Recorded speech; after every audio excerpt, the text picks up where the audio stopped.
एक नगर में एक शातिर चोर रहता था। उसका नाम वीरपाल था। वीरपाल के घर में उसके परिवार के सभी लोग चोरी का काम ही करते थे। एक दिन वीरपाल जंगल में एक पेड़ पर बैठा हुआ था। वह किसी आने जाने वाले को लूटने का इंतजार कर रहा था। तभी उसे सामने से एक संत आते हुए दिखाई दिए। वीरपाल ने मन में सोचा, कई दिनों से कोई अच्छी चोरी नहीं मिली है, लेकिन ये बेचारे संत हैं, इनके पास भला क्या ही होगा, इन्हें लूटने से क्या फायदा, क्यों ना इन्हें प्रणाम कर लूं, शायद कोई आशीर्वाद ही मिल जाए। ये सोचकर वीरपाल पेड़ से नीचे उतरा और संत के पास जाकर उन्हें प्रणाम किया।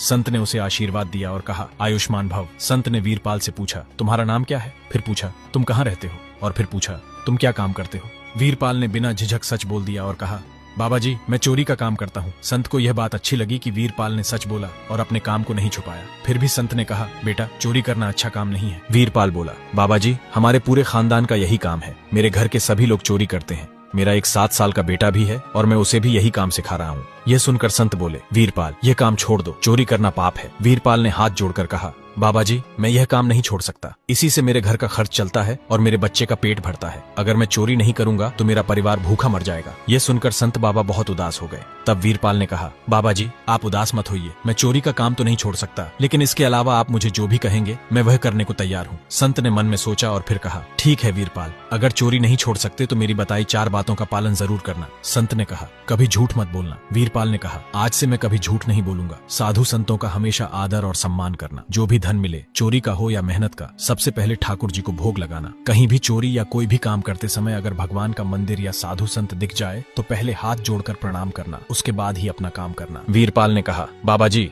मैं आपकी कही हुई 4 बातें जीवन भर मानूंगा। इसके बाद संत बाबा वहाँ से आगे चले गए। कुछ समय बाद की बात है। एक दिन वीरपाल के नगर से कुछ साधु गुजर रहे थे। वीरपाल उनके सामने गया और बोला, महाराज, आज आप सब हमारे घर भोजन कर लीजिए। वीरपाल सभी साधुओं को अपने घर ले आया। घर पहुंचकर उसने अपनी पत्नी से कहा, आज हमारे घर साधु आए हैं, उनके लिए भोजन बनाओ। पत्नी बोली, हमारे पास तो अपने खाने के लिए भी अनाज नहीं है, साधुओं के लिए खाना कहाँ से बनाऊं? यह सुनकर वीरपाल सोच में पड़ गया। तभी उसकी नजर सामने एक दुकान पर पड़ी जहाँ बहुत सारी अनाज की बोरियां रखी थी। उसने सोचा, अगर एक बोरी उठा लाऊं तो साधुओं को भोजन भी हो जाएगा और सेवा भी हो जाएगी। वीरपाल छुपकर दुकान से एक अनाज की बोरी उठाकर घर ले आया। पत्नी ने खाना बनाया और वीरपाल ने सभी साधुओं को भोजन करवाया। भोजन करवाने के बाद वीरपाल के मन में डर बैठ गया। वह सोचने लगा, आज सुबह बहुत तेज बारिश हुई थी, जिससे दुकान के बाहर मेरे पैरों के निशान बन गए होंगे। अगर दुकानदार ने देख लिया तो वह मुझे पकड़वाने आ जाएगा।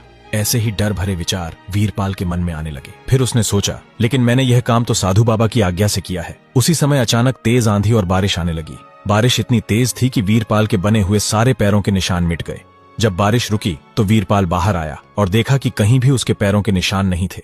तब वीरपाल ने मन ही मन सोचा, अगर मैं साधु की आज्ञा मानकर काम करूं तो ठाकुर जी खुद मेरी मदद करते हैं। उस दिन से वीरपाल का भगवान पर अटूट विश्वास हो गया।